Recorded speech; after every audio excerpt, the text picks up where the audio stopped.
Dragons, a massive, scaly beast, coiling through rivers, breathing fire, controlling storms, or guarding treasures. They're in stories from ancient China to medieval Europe, from Mesoamerica to Africa and beyond.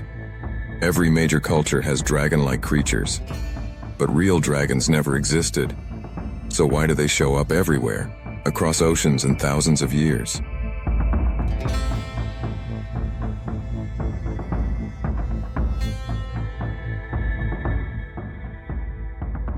First, dragons aren't identical in every culture. In East Asia, like China, the dragon is long and serpentine, usually without wings.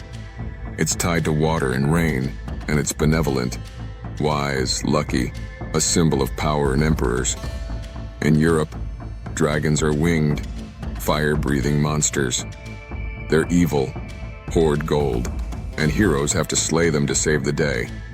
In Mesoamerica, there's Quetzalcoatl, the feathered serpent god, part snake, part bird, a creator and windbringer. Other places have rainbow serpents, chaotic sea dragons, or world-encircling snakes. Big differences, good or evil, water or fire. But the core is always there. Giant reptilian body, scales, huge power, often linked to danger or awe. The strongest explanation is from anthropologist David Jones. He says dragons are a nightmare hardwired into us from evolution. Our ancestors feared three main killers: snakes, big cats with claws and teeth, and birds of prey swooping down.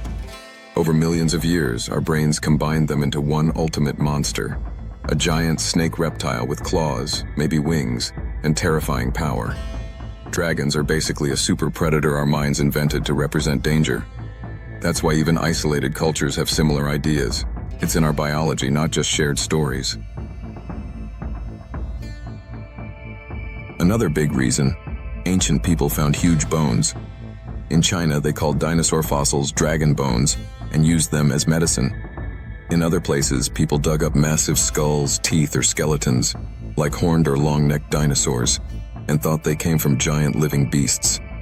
These real fossils gave people proof for the stories they already told, making dragons feel even more real. Dragons also explain scary parts of nature. Coiling storm clouds look like serpents. Volcanoes and fire vents become fire-breathing. Floods and rivers turn into water dragons. Real animals like crocodiles or big snakes got exaggerated in stories over time. Symbolically, dragons stand for chaos and raw power. Heroes slaying them means overcoming fear, taming nature, bringing order. So dragons aren't real creatures, but the reasons they're in every culture are very real. It's a mix of deep evolutionary fears, giant bones people found, terrifying natural events, and the human need to tell stories about facing the unknown. Dragons stick around because they capture what scares us and amazes us. What do you think is the main reason? Fossils? Instinct? Nature? Comment below. Like if this made sense to you. Subscribe for more, and I'll see you next time. Peace.